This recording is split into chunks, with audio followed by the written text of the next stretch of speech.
Hello, welcome to the EagleSix Airsoft video. We're going to be demonstrating this Tokamori Scar H Ngrs. This one is going to America. It's got Action Army 30k motor, Psionic R Hop, Prometheus hard gears, Prometheus bearings, Prometheus Tightbore barrel, FPS piston head and FPS spring guide, and the EagleSix upgraded mainspring.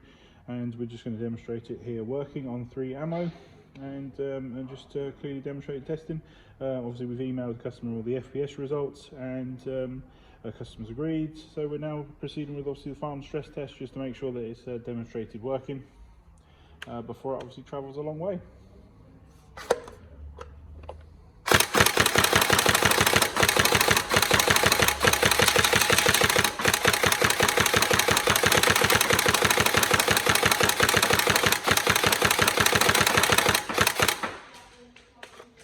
So as you can see there, it's super fast trigger response on 7.4 volt.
There we go, so all tested working. We hope you get on everything right with it. Any problems, let us know, but hopefully you have lots of fun with it. Thank you.